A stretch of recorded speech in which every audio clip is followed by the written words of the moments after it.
بسم اللہ الرحمن الرحیم۔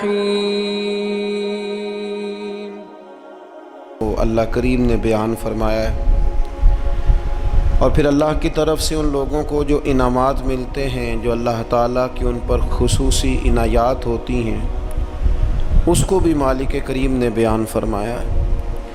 اللہ کریم نے ارشاد فرمایا کہ ان الذین قالوا ربنا اللہ، فرمایا بے شک وہ لوگ جنہوں نے کہا کہ اللہ ہمارا رب ہے، ثم استقاموا، پھر وہ اس پر ڈٹ گئے۔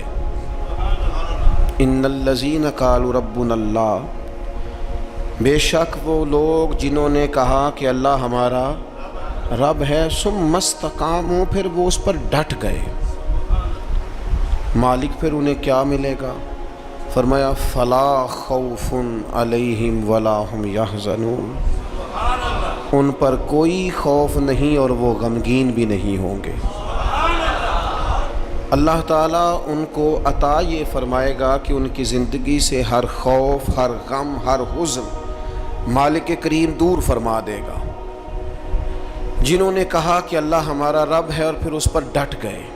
بہت سارے لوگ دین کا دعویٰ کرتے ہیں، اچھا مسلمان ہونے کا اعلان کرتے ہیں، بہت سارے لوگ خود سے بتاتے ہیں کہ میں بڑا بااصول ہوں، فلاں فلاں جگہ پہ میں بعض معاملات کے اندر بڑا سخت ہوں، لیکن ڈٹتے نہیں، کھڑے نہیں رہتے، استقامت اختیار نہیں کرتے۔ ہمارے صوفیاء فرماتے ہیں استقامت جو ہوتی ہے یہ کرامت سے بہتر ہوتی ہے۔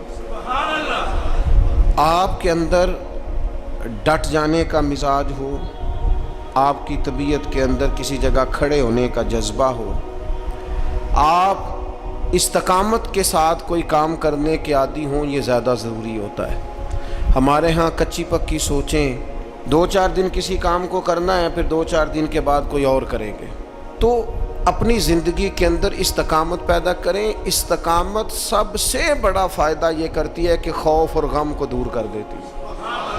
تو جو بندہ ٹینشن فری ہو جائے، جس کے غم سارے دور ہو جائے، خوف سارا نکل جائے، تو میرا خیال ہے یہ زندگی میں بہت بڑی نعمت ہے کہ خوف اور غم سے بندہ آزاد ہو جائے۔ تو قرآن مجید نے اس کا نسخہ یہ بیان کیا ہے کہ پہلے کہو ہمارا رب اللہ ہے، پھر اس پہ ڈٹ جاؤ۔ بہت سارے لوگ تھے جو ڈٹے، ان کی تعداد بہت زیادہ ہے۔ نبی پاک صلی اللہ تعالیٰ علیہ وسلم کے تمام صحابہ ڈٹ گئے دین پر، پوری طرح انہوں نے اپنے اپنے مقام پر سٹینڈ لیا، پوری طرح اپنے قبیلوں، اپنے گھر والوں، اپنے رشتہ داروں، اپنے گلی محلے والوں کی، برادری والوں کی سخت ترین مخالفت برداشت کی۔ سوشل بائیکاٹ ہوئے، اعصاب شکن باتیں انہیں سننے کو ملیں، لیکن وہ ڈٹ گئے۔ نتیجہ کیا نکلا؟ اللہ نے انہیں ہر خوف اور ہر غم سے آزاد فرما دیا۔ یہ بہت سارے لوگ ہیں، ان کی بہت ساری تعداد ہے، لیکن کچھ لوگ اس جماعت میں امامت کے درجے پر فائز ہیں۔ ان میں ایک بڑا نام امیر المومنین سیدنا فاروق اعظم رضی اللہ تعالیٰ۔ مسند احمد میں نبی پاک صلی اللہ تعالیٰ علیہ وسلم کا فرمان موجود ہے۔ حضور فرماتے ہیں میری امت میں دین کے معاملے میں جو بندہ سب سے زیادہ سخت ہے وہ عمر ابن خطاب ہے۔ دین کے معاملے میں عمر کے مزاج کے اندر سختی ہے، یہ شدت کے ساتھ لوگوں کو دین کی طرف مائل بھی کرتے ہیں، رغبت بھی دیتے ہیں، جذبے کے ساتھ، انشراح صدر کے ساتھ، ذوق شوق کے ساتھ دین کے معاملے میں۔ ذات کے ہمارے اندر بھی سختی ہوتی ہے، شدت ہوتی ہے، لیکن زیادہ تر اپنی ذات کے معاملے میں ہوتی ہے۔ کوئی جو مرضی کرتا رہے، ہمیں اس سے کچھ لینا دینا نہیں، لیکن اگر ہمیں برا کہے گا پھر ایسا پوچھ نہیں لینا، پھر پورا مقابلہ نہیں کرنا، پھر گزر کے جائے کہاں، پھر تو دیکھ لینا کہاں تک بات جاتی ہے۔ تو حضرت فاروق اعظم رضی اللہ تعالیٰ عنہ کا یہ کمال تھا کہ انہوں نے پوری طرح طے کر لیا تھا کہ میرا دین ہی میرے لیے سارا کچھ ہے۔ دین کو اوڑھنا بچھونا بنا لیا۔ جب کچھ لوگ کچھ چیزیں طے کر لیتے ہیں پھر ان پر ڈٹ جاتے ہیں، تو ان لوگوں کی زندگی کچھ مشکلات سے ضرور گزرتی ہے، لیکن ان کے پاس کوئی رستہ تو ہوتا ہے نا، کوئی ان کے پاس راہ تو ہوتی ہے نا گزرنے، کوئی آگے بڑھنے کا رستہ تو ان لوگوں کو میسر آتا ہے نا۔ تو میرے عزیز یاد رکھیں گے اور اس بات پر ہمیشہ کاربند رہیں گے کہ دینی معاملات کے اندر حدود اللہ کے مسئلے میں، نفاذ شریعت کے مسئلے میں، رب رسول کے قانون کے مسئلے میں سیدنا فاروق اعظم رضی اللہ تعالیٰ عنہ کے مزاج کے اندر بہت زیادہ اللہ تبارک و تعالیٰ نے جذبہ رکھا ہوا تھا۔ پھر دوسری بات یہ تھی کہ حضرت عمر فاروق رضی اللہ تعالیٰ عنہ نے دنیا داری کی طرف توجہ نہیں کی۔ انسان کی سب سے بڑی کمزوری یہ ہوتی ہے کہ جب وہ مال کی طرف مائل ہونے لگ جاتا ہے جب وہ دنیاوی آسائشوں میں زیادہ الجھ جاتا ہے، جب اس کی توجہ زیادہ تر دنیا میں نت نئے آنے والی سہولت کی طرف بڑھتی ہے، نت نئے آنے والے فیشن کی طرف بڑھتی ہے، نت نئی آنے والی چیزیں اسے اپنی طرف مائل کرتی، تو وہ روحانی طور پر کمزور ہوتا جاتا ہے۔ حضرت فاروق اعظم رضی اللہ تعالیٰ عنہ سردار تھے، اپنے قبیلے کے سمجھدار آدمی تھے، معاملہ فہم تھے، تدبر والے تھے۔ پھر اللہ نے موقع دیا اور انہیں اس منصب پر بٹھایا جو بہت بڑا منصب تھا، وہ مسلمانوں کے امیر بن گئے، نبی پاک علیہ السلام کے جانشین بن کر وہ بیٹھے، اور ان کے دور میں اللہ نے وسعت بھی عطا کی، بڑی بڑی فتوحات ہوئیں، بہت زیادہ مال غنیمت آیا، گنجائش آئی، اور دور کے تقاضوں سے بھی حضرت عمر پوری طرح آگاہ تھے۔ انہوں نے چھوٹے بچوں کے وظیفے مقرر کیے، پولیس کا محکمہ مقرر کیا، فوجیوں کی تنخواہیں لگائیں، اساتذہ کے معاملات دیکھے، علمی مذاکرے کیے، 4000 سے زیادہ مساجد کی تعمیر کی، اتنے سارے کام حضرت فاروق اعظم نے کیے۔ معاشرے کی جتنی بھی ضروریات تھیں ان سب سے حضرت عمر آگاہ تھے، لیکن ان کی کیفیت یہ تھی کہ صحابہ کرام فرماتے ہیں جب بھی ہم نے انہیں خطبہ دیتے دیکھا ان کے کرتے پر 3 پیبند لگے ہوتے تھے، یعنی انہیں پتہ سارا تھا، شعور سارا تھا، کپڑے خریدنے کا سلیقہ، کپڑے خریدنے کی طاقت، پہننے کا ڈھب، دور کے تقاضوں سے پوری آگاہی تھی، لیکن انہوں نے وہ سادگی کو، اور وہ جو سادگی میں خوبصورتی ہوتی ہے اس کے حسن کو کسی مقام پر ضائع نہیں کیا۔ اللہ تعالیٰ نے انہیں فضیلت عطا کی، اور یہ سادگی ان کی اتنی زیادہ معروف تھی، اتنی زیادہ معروف تھی، جو بندہ دنیا دار نہیں نہ ہوتا پھر وہ بزدل بھی نہیں ہوتا، اسے مال سے، شہرت سے، لوگوں کی گڈ بک میں آنے کا بہت زیادہ شوق نہیں نہ ہوتا، اس بندے میں فکری کمزوری اور فکری انتشار بھی پیدا نہیں ہوتا۔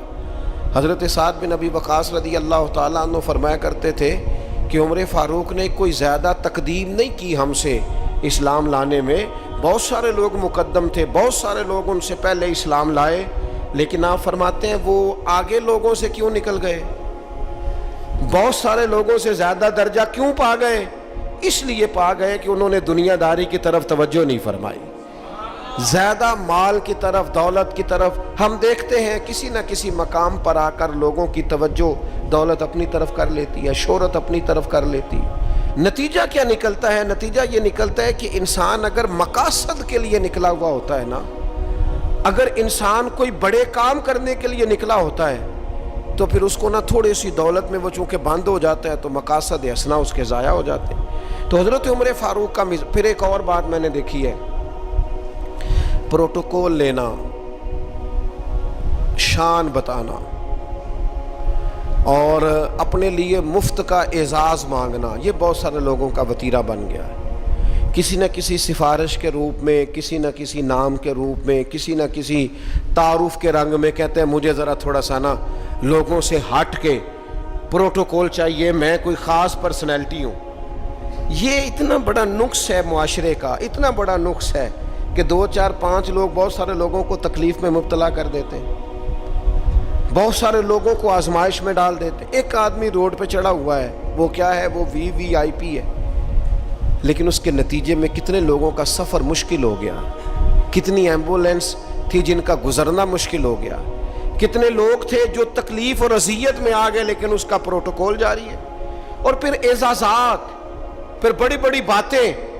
صحابہ فرماتے ہیں فاروق اعظم 22 لاکھ مربع میل کے حکمران تھے، لیکن جب وہ حج پہ گئے کوئی اضافی پروٹوکول نہیں، کوئی الگ سے ان کے لیے خیمہ نہیں لگتا تھا۔ خود حضرت فاروق اعظم اپنی چادر اتارتے اور درخت پر دیکھتے جہاں چند ٹہنیاں ملی ہوتی ان پر چادر ڈال کے سایہ کرتے اور ان کے نیچے آرام کر لیتے۔ جب آپ کا پروٹوکول ہوتا ہے نا، جب آپ کا اعزاز ہوتا ہے، جب آپ کی کوئی شان ہوتی ہے، تو جن سے آپ پروٹوکول مانگ رہے ہوتے ہیں نا، انہیں آپ نے تکلیف میں ڈالا ہوا ہوتا ہے۔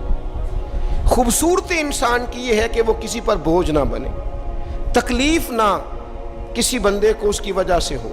بعض لوگ آ جاتے ہیں نا کہیں تو مصیبت کھڑی ہو جاتی ہے، وہ گھر والوں سے طرح طرح کے مطالبات کرتے ہیں۔ تو سیدنا فاروق اعظم کی طبیعت میں کوئی پروٹوکول نہیں، کسی قسم کی کوئی تکلیف کسی کو دینا یہ حضرت عمر گوارا نہیں کرتے۔ پھر دوسری بات یہ تھی کہ مزاج کے اندر جو بہت زیادہ عاجزی تھی نا، جو انکساری تھی۔ بچے کھیل رہے تھے، اب بچے چھوٹے چھوٹے کھیل رہے ہیں، اور ایک آدمی جو امیر المومنین ہیں، جو 22 لاکھ مربع میل کے حکمران ہیں، وہ آ گئے حضرت عمر، تو بچے ان کو دیکھ کے دوڑ پڑے۔ کھجوریں بچے کھا رہے تھے، تو حضرت عمر قریب گئے تو ایک بچہ کھڑا رہا۔ آپ فرمانے لگے بھائی تم کھجوریں توڑ رہے تھے؟ انہوں نے کہا نہیں حضور، ہم کھجوریں نہیں توڑ رہے تھے، بلکہ جو گری ہوئی تھی وہ ہم نے اٹھا کے کھائی ہیں۔ تو حضرت عمر نے تھپکی دی۔ اب وہ بچہ چھوٹا سا کیا کہتا ہے حضرت عمر سے؟ آپ شخصیت کا قد کاٹ دیکھیں، وقار دیکھیں، مقام دیکھیں، لیکن وہ چھوٹا بچہ عرض کرتا ہے امیر المومنین یہ میں نے نا کھجوریں بڑی مشکل سے زمین سے جمع کی ہیں، وہ جو کونے پہ سامنے بچے کھڑے ہیں بڑے شرارتی اور تیز ہیں، اور وہ اس طاق میں کھڑے ہیں کہ میں ان کے قریب سے گزروں گا تو وہ میری کھجوریں چھین لیں گے۔ حضور اب میں کیا کروں؟ تو حضرت عمر کہنے لگے کرنا کیا ہے، میں تیرے ساتھ چلتا ہوں، تجھے گھر چھوڑ کے آتا ہوں۔ یعنی اتنا ٹائم ہے اتنے بڑے آدمی کے پاس کہ ایک بچے کو کہے چل تجھے گھر چھوڑ کے آؤں۔ حضرت فاروق اعظم رضی اللہ تعالیٰ عنہ اس بچے کے ساتھ ساتھ چل رہے ہیں۔ کئی گلیاں گزر کر، کئی محلے گزر کر اس کا گھر آ گیا۔ کہنے لگے پتر اب تو گھر پہنچ گیا، مجھے اجازت ہے میں جاؤں؟ کسی جگہ مزاج میں، کسی کونے میں، کسی جگہ یہ بات نہیں پیدا ہونے دی کہ میں کوئی چیز ہوں۔ ہمارے ہاں بہت سارے لوگ ہیں 6 تو کارڈ رکھے ہوئے ہیں۔ حضرت فاروق اعظم رضی اللہ تعالیٰ عنہ کے مزاج کے اندر یہ حسن تھا، یہ خوبصورتی تھی۔ یہ خوبصورتی ہوتی ہے کہ انسان بڑا ہو پر اپنے آپ کو بڑا سمجھے نہ، اس کا بڑا اونچا قد ہو لیکن وہ زمین پہ بیٹھنا پسند کرے، علمی فکری صلاحیتیں بہت زیادہ ہوں لیکن اس شخص کا مزاج یہ ہو کہ کسی جگہ اس بندے سے مل کر انسان اپنے آپ کو چھوٹا محسوس نہ کرے۔ حضرت فاروق اعظم کے مزاج کی یہ سادگی۔ پھر اس کے بعد ان پر نہ باتیں پوری طرح طاری تھیں۔ میں بڑی معذرت کے ساتھ عرض کروں گا، آج لوگوں نے دین کے کپڑے پہنے ہوئے ہیں، وہ دیندار نہیں ہے۔ انہوں نے دین کا لباس پہنا ہوا ہے لیکن دیندار نہیں ہے۔ انہوں نے دین کا تعارف اپنے ساتھ لگایا ہوا ہے، سابقہ اور لاحقہ لگایا ہوا ہے، میں فلاں صاحب ہوتا ہوں، لیکن ان کی گفتگو، ان سے اٹھنا بیٹھنا، ملاقات کرنا، وہ ثابت نہیں کرتا کہ یہ بندے دیندار ہیں۔ انداز نہیں بتاتے۔ دیندار کے لہجوں سے بھی دین چھلکتا ہے، اس کے اخلاق سے، گفتگو سے دین کی خوشبو آتی، لیکن انسان کہے کہ چونکہ میری پگڑی بڑی ہے لیکن ہے صرف پگڑی تو مجھے دیندار مانو، میری وضاقتہ صرف دینداروں جیسی ہے، تو یہ نہیں ہوتا۔ میں رات ایک جگہ پہ کہہ رہا تھا کہ رسول پاک صلی اللہ تعالیٰ علیہ وسلم کا جو اخلاقی کمال ہے نا، حضور علیہ الصلوۃ والسلام نے جو اخلاقی قدروں کو عروج دیا ہے، وہ قدریں ہمارے اندر پیدا ہوں گی تو پھر پتہ چلے گا ہم کتنے دیندار ہیں۔ ہمارا صبر، ہمارا حوصلہ، ہمارا درگزر، ہمارا معاف کرنا، ہمارا خیر خواہی کرنا، ہمارا دوسروں سے محبت کرنا، ہمارا عزت نفس والا ہونا، کبھی کسی کے سامنے ہاتھ نہ پھیلانا، یہ بتائے گا ہم کتنے دیندار ہیں۔ ہمارے کردار کی عظمت بتائے گی ہم کتنے دیندار ہیں۔ لیکن اگر ہمارے مزاجوں میں یہ چیزیں موجود نہیں تو پھر ہم جبراً تو کسی کو منوا لیں گے لیکن وہ جو اعلیٰ اخلاقی اقدار ہیں وہ نہیں ہوں۔ حضرت عمر کا یہ کمال ہے کہ ان پر پوری طرح دین نافذ تھا، طبیعت اور مزاج پر نافذ تھا۔ تو انسان اپنے بچوں کو ہمیشہ وہ چیز دیتا ہے جو اسے سب سے زیادہ اچھی لگتی ہے۔ ایک دن حضرت عمر نے چاہا کہ میں نہ کچھ خاص نصیحتیں کروں لوگوں کو، کچھ خاص پیغام دین کا دوں، تو آپ نے لوگوں کو مسجد میں جمع کیا تو کافی سارے لوگ جمع ہو گئے، شہری بھی دیہاتی بھی۔ حضرت فاروق اعظم رضی اللہ تعالیٰ عنہ نے کتاب و سنت کے پیغام کو بڑا چن کے، بڑا تلاش کر کے اور بڑی ذوق سے، بڑی وارفتگی کے ساتھ بڑے خاص لہجے میں ان لوگوں تک پہنچایا. جناب عمر نے بڑے درد سے باتیں کی اور لوگوں نے سنی. گفتگو ختم ہو گئی, لوگ اپنے اپنے گھروں کو چلے گئے. حضرت فاروق اعظم رضی اللہ تعالیٰ عنہ گھر گئے, اپنے بچوں سے, اہل خانہ سے فرمانے لگے, جو گفتگو میں نے مسجد میں کی ہے تم نے بھی سنی ہے کہ نہیں؟ نے کہا جناب ہم نے بھی سنی ہے. آپ فرمانے لگے میں نے آخر میں ایک بات بھی کی تھی. کہا جی ہاں, آپ نے آخر میں کہا تھا جس نے میری بات پر عمل نہ کیا میں سزا بھی دوں گا, کوڑا بھی اٹھے گا, حد بھی جاری ہوگی. اگر جو حدود اللہ میں نے بیان کی ہیں اگر کسی بندے نے ان کو کراس کیا تو سزا بھی. کہا جناب بالکل ہم نے سنا ہے, آپ نے فرمایا ہے کہ جو نہ مانے گا اسے سزا بھی ہوگی. تو حضرت عمر کہنے لگے اب تم ایک بات اضافی سن لو, وہ جن کو میں نے تقریر سنائی ہے نا, اگر وہ نہیں مانیں گے تو سزا سنگل ہوگی, اور اگر عمر کے گھر والے نہیں مانیں گے تو پھر سزا ڈبل ہوگی. تمہارے لیے سزا ڈبل ہے, تمہاری ذمہ داریاں ڈبل ہیں. اگر کسی کا دینی تعارف ہے, اگر کوئی بڑے خاندان سے ہے, اگر کوئی اپنا تعارف کسی اونچے قبیلے سے رکھتا ہے, اگر کسی کی نسبت کسی بڑی شخصیت کے ساتھ, تو اس کی تو سزا ڈبل بتا رہے ہیں جناب عمر. وہ فرماتے ہیں بھی سزا ڈبل ہے. اگر تیرا عہدہ اونچا, میں پیر صاحب کا بڑا قریبی ہوں, تو تیرے اخلاق بتانے چاہیے تو کتنا قریبی ہے. تیرے اوپر اس کا اثر ہو پتہ چل جائے گا تو کتنا قریبی ہے. نیرا نیڑے بیٹھنے سے تو کوئی قریبی نہیں ہوتا, نیرا 20 تصویریں ساتھ آنے سے تو کوئی قریبی نہیں ہوتا. تعلیم کا, تربیت کا, اخلاق کا, کردار کا حضرت عمر نے فرمایا ڈبل سزا دوں گا. آج ہماری ساری نصیحتیں غیروں کے لیے, ہمارے سارے پیغامات اوروں کے لیے, اور جب ہمارے اپنے گھر کی باری آتی ہے, جب اپنے گھر میں نفاذ دین کی باری آتی ہے, تو بہت سارے لوگ جو ہیں وہ کمزور نظر آتے ہیں, بہت سارے لوگ جو ہیں وہ کچے نظر آتے ہیں. تو حضرت عمر چونکہ حدود اللہ کے معاملے میں سخت تھے. پھر ایک اور بات بھی تھی, حضور علیہ الصلوۃ والسلام نے فرمایا عمر تمام لوگوں سے دین کے معاملے میں زیادہ سخت ہے, لیکن وہ سختی جو تھی نا وہ غیر شعوری سختی نہیں تھی. ایسا نہیں تھا کہ کبھی حدود کراس ہو جائیں. ہمارے ہاں بعض لوگ دین کا دعویٰ کرتے ہیں تو ان کے مزاجوں میں اتنی شدت آ جاتی ہے, اتنی شدت آ جاتی ہے کہ وہ کہتے ہیں نہیں جی نہیں میرے سے نہیں بات برداشت ہوتی. بھئی آپ جرم کے مطابق ہی سزا دیں گے نا, جرم سے زیادہ تو نہیں نا دیں گے.